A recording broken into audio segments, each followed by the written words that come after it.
ఈ car race వ్యవహారానికి సంబంధించి మరింత సమాచారం మా ప్రతినిధి చిదంబర్ అడుగుదాం. చిదంబర్, ఇప్పటి వరకు అరెస్ట్ అవుతారు, అరెస్ట్ అవ్వనివ్వు, నేను జైలుకైనా వెళ్తాను అని చెప్పినటువంటి కేటీఆర్ ఇప్పుడు అసెంబ్లీలో కూడా అదే ధీమాతో ఉన్నారు. ఆయన సవాల్ కూడా విసిరారు. దీనిపైన నేను చర్చకు సిద్ధం, ప్రభుత్వానికి ఆ ధైర్యం ఉందా, ప్రజలకు వాస్తవాలు చెప్పేటువంటి ధైర్యం ఉందా అని అడిగారు.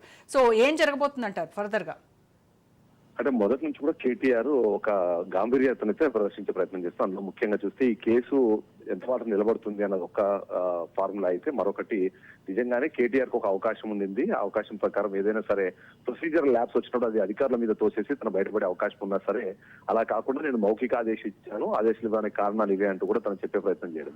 అయితే మొదటి నుంచి ఒక రూమర్ వినిపించింది, దీనికి విచారణ వరకు వెళ్లే అవకాశం లేదు అనే విధంగా అనుకున్నాం. కానీ ఎప్పుడైతే గవర్నర్ విచారణకు అనుమతించడం కానివ్వండి, ఏసీబీ వెంటనే దానిపైన కేసు నమోదు చేయడము, కేసు నమోదు చేసే క్రమంలో ఆయన ఏవగా పెట్టడం, ఇవన్నీ చేసిన తర్వాత కూడా అరెస్ట్ అయితే అది లాభమా నష్టమా అనే ఒక క్యాలిక్యులేషన్స్ ఈ మధ్య కాలంలో అందరూ రాజకీయ నాయకులు వెళ్ళిపోతున్నారు. అందులో ముఖ్యంగా కొంతమంది సెంటిమెంటల్ కూడా దీని మీద రుద్దే ప్రయత్నం చేస్తారు. ఎవరైతే జైలుకు వెళ్లారో వాళ్ళందరూ సీఎంలు అయ్యారు అనే విధంగా మాట్లాడుతున్న నేపథ్యంలో అలాంటిదే ఒకవేళ జరిగితే అది ప్రజల్లోకి ఎలాంటి ఒక సిగ్నల్ తీసుకెళ్లే ప్రయత్నం కూడా కేటీఆర్ చేసే అవకాశం కనిపిస్తుంది. ఇక రాష్ట్ర వ్యాప్తంగా ప్రస్తుతానికి ఉన్న సమస్యలకు తోడు ఏదైతే కక్ష సాధింపు చర్యకు సంబంధించి మాట్లాడుతున్నప్పుడు, కవితను అరెస్ట్ చేసినప్పుడు, ఏదైతే బీజేపీ అరెస్ట్ చేసినప్పుడు వచ్చిన రెస్పాన్స్ కి అదే కేటీఆర్ ని ఒకవేళ రాష్ట్ర ప్రభుత్వంగా అరెస్ట్ చేస్తే వచ్చే రెస్పాన్స్ ఖచ్చితంగా డిఫరెంట్ గా ఉంటుంది. అది బీఆర్ఎస్ పార్టీకు అలాగే తనకు పర్సనల్ కూడా ప్లస్ అయ్యే అవకాశం ఉంది అనే ఉద్దేశంలోనే కేటీఆర్ మాట్లాడుతున్నట్టుగా కనిపిస్తోంది. ఇందులో కీలకమైన 2-3 అంశాలున్నాయి. మొదటిది ఏదైతే ఈ 55 కోట్ల రూపాయలు ట్రాన్స్ఫర్ చేసే క్రమంలో తీసుకున్న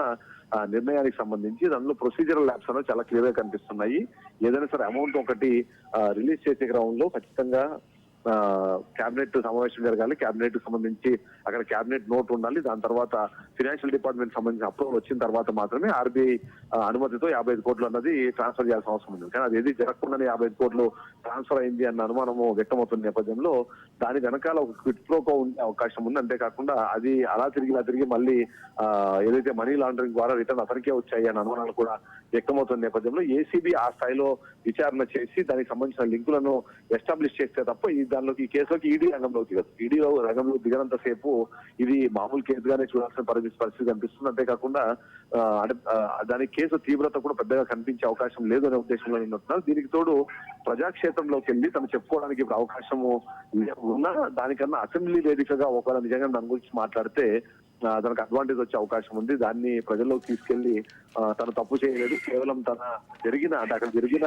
పరిణామాన్ని వాళ్ళు ఒక తప్పుగాను లేకపోతే ఒక నేరంగాను చూపించే ప్రయత్నం చేస్తున్నారు, దాన్ని ప్రజల్లో తీసుకెళ్లిన ఆలోచనలో ఉన్నట్టు కేటీఆర్ అయితే మనము విశ్లేషించవచ్చు.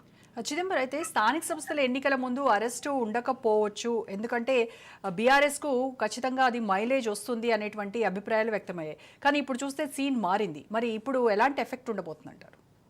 అయితే ఇప్పుడు ఏదైతే మనం ఓవరాల్ గా చూస్తే కూడా కేటీఆర్ కి సంబంధించి అంటే ఏది జరిగినా అది మన మంచికి అనే ఉద్దేశంలోనే ఉన్నట్టుగా మనం చాలా క్లియర్ గా అర్థమవుతుంది. ముఖ్యంగా చూస్తే మాత్రం నేను ముందుగా చెప్పినట్టుగా ఎప్పుడైతే అరెస్ట్ చేస్తారో ఇమ్మీడియట్ గా సింపతి వస్తుంది. అంతేకాకుండా ఏదైతే అవినీతికి సంబంధించి డిస్కషన్ చేస్తున్న నేపథ్యంలో కూడా ప్రజలు దాన్ని పెద్దగా పట్టించుకుంటున్న దాఖలాలు లేవు. కానీ ఆ క్రమంలో ఏవైనా సరే ఇన్సిడెంట్స్ జరిగితే మాత్రం వాటిని చాలా సీరియస్ గా తీసుకునే పరిస్థితి ఉన్న నేపథ్యంలో కేటీఆర్ కి సంబంధించి ఇప్పుడు కేసు నమోదు అవ్వడం కానివ్వండి, ఆ తదితర పరిణామాలన్నీ కూడా అది బీఆర్ఎస్ కి ఫెచ్చింగ్ పాయింట్ గానే బీఆర్ఎస్ పార్టీ భావిస్తూ వస్తుంది. అందులో ముఖ్యంగా చూస్తే మాత్రం ఎంతో కొంత ఒక మార్క్ లీడర్ గా ఉన్నారు. నెంబర్ 2 బీఆర్ఎస్ పార్టీలో నెంబర్ 2 వ్యక్తిగా కూడా దాన్ని అందరూ భావిస్తున్న నేపథ్యంలో ఎలాంటి పరిణామం జరిగినా సరే దాన్ని బీఆర్ఎస్ కి అనుకూలంగా మార్చుకునే క్రమంలో దాన్ని ఎక్కువ శాతం ప్రజల్లోకి తీసుకెళ్లే ప్రయత్నం అయితే కంపల్సరీ బీఆర్ఎస్ పార్టీ చేస్తుంది. అలాగే కేటీఆర్ కి సంబంధించిన కార్యకర్తలు కానీ వీళ్ళందరూ కూడా చేసే అవకాశం ఉంది. సో దీన్ని ఉపయోగించుకోవాలని ఆలోచనలో ఖచ్చితంగా ఉంది. ఇక అరెస్ట్ సంబంధించి ఎప్పుడు మాట్లాడినా సరే దానికి ఆ ప్రొసీజర్ చాలా ఉంటుంది. ఆ ప్రొసీజర్ నేపథ్యంలో కేవలం కేసు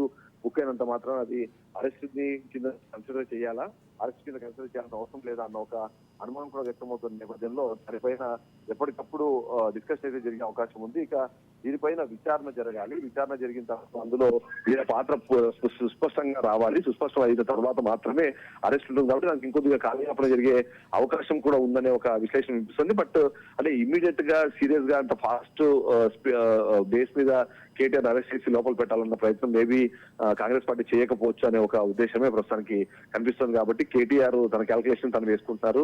దాన్ని తన రాజకీయాలకు దాన్ని ఎలా ఉపయోగించుకోవచ్చు అనే క్యాల్కులేషన్ లో కూడా మొత్తము కేసీఆర్ ఫ్యామిలీ ఉన్నట్టుగా అయితే మనం విశ్లేషించవచ్చు Roja. Right, thank you Chidambar.